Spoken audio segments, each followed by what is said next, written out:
They're beings from among your favorites, and during many of their years, either I personally or somebody whom I commissioned observed them attentively,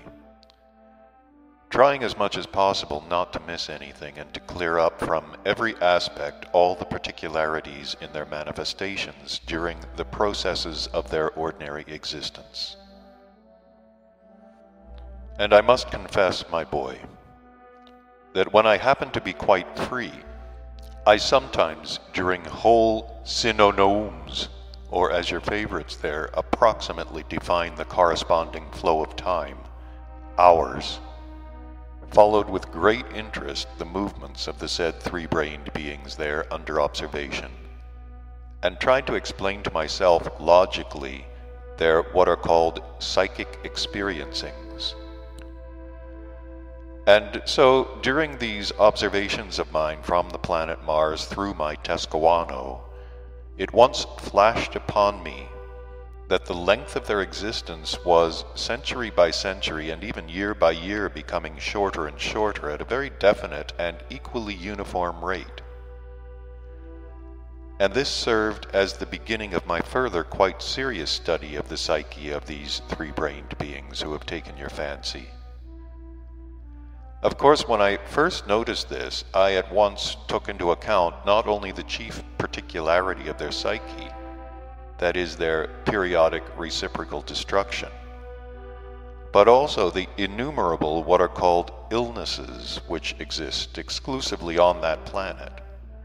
the majority of which, by the way, arose and continue to arise owing to the same abnormal external conditions of the ordinary being existence established by them, which help to make it impossible to them to exist normally up to the sacred Rascahuarno. When I first noticed this and began to recall my previous impressions about it, each of the separate, independent, spiritualized parts of my whole presence became filled with the conviction, and my essence perceived the mentioned flash, that in truth these three-brained beings of your planet had in the beginning existed according to their time calculation for about 12 centuries, and some of them even for about 15 centuries. To be able, more or less clearly, to represent to yourself the rate at which the length of their existence declined during this time, it is enough for you to know that when I left this solar system forever, the maximum length of their existence was already from 70 to 90 of their years. And latterly, if anybody should exist even as long as this, all the rest of the beings of that peculiar planet would already consider that he had existed quite a good long time. And if anybody happened to exist a little over a century, he would be exhibited in their museums, and of course all the rest of the beings there would know about him because his photograph and descriptions of the manner of his existence, even the enumeration of each of his movements, would continually be found in all their what are called newspapers.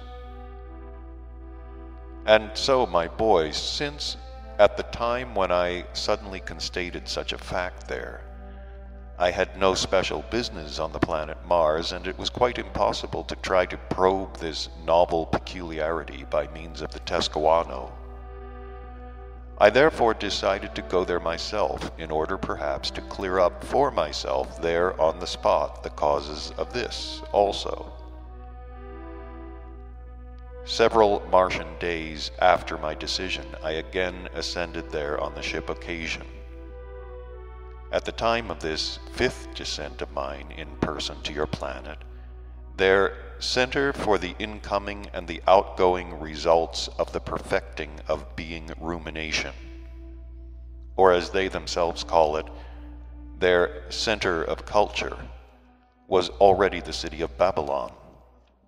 So it was just there that I decided to go. This time, our ship Occasion alighted on what is called the Persian Gulf, because we had ascertained through the Tescahuano before our flight that for our further traveling, that is to reach the town of Babylon, and also for the mooring of our ship occasion itself, the most convenient place would be that same Salyakuryapnian space of the surface of your planet,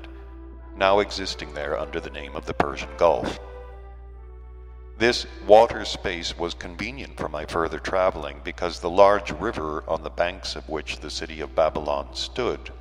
flowed into it. And we proposed to sail up the stream of this river to get there. During that period of the flow of time, this incomparably majestic Babylon was flourishing in every respect. It was a center of culture not only for the beings dwelling on the continent Ashark, but also for all the beings of all those other large and small terra firmas which were adapted to the needs of ordinary being existence on that planet. At the time of my first arrival there in this center of culture of theirs, they were just preparing that which was afterwards the principal cause of the acceleration of the rate of the degeneration of their psychic organization, especially in the sense of the atrophy in them of the instinctive functioning of those three fundamental factors which ought to exist in the presence of every three-brained being. Namely, those factors which give rise to the being impulses existing under the names of faith, hope, and love. These being factors degenerating by heredity from generation to generation has brought it about that instead of a real being psyche, such as should exist in the presence of every kind of three-brained being, there now already exists in the presences of your contemporary favorites, although a real psyche also, nevertheless one that can be very well defined by one of the wise sayings of our dear Mullah Nasruddin, which consists of the following words: "There is everything in it except the core and even the kernel." It is absolutely necessary to relate to you in as great detail as possible what occurred during that period in Babylon, as all this information may be valuable material for you for a better elucidation and transubstantiation in your reason of all the causes which together have finally given rise to that strange psyche of the three-centered beings, which your contemporary favorites already have. I must first of all tell you that I obtained the information concerning the events of that time which I am about to relate chiefly from those three-centered beings there, whom the other beings called learned. Before going any further, I must here dwell a little on just what kind of beings there on your planet the other beings called learned. The point is that even before this fifth sojourn of mine there, that is to say, before that period when Babylon, as I've told you, flourished in every respect,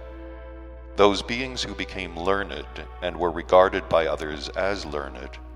were not such beings as become and are regarded as learned everywhere in the universe, nor such as first became learned even on your planet,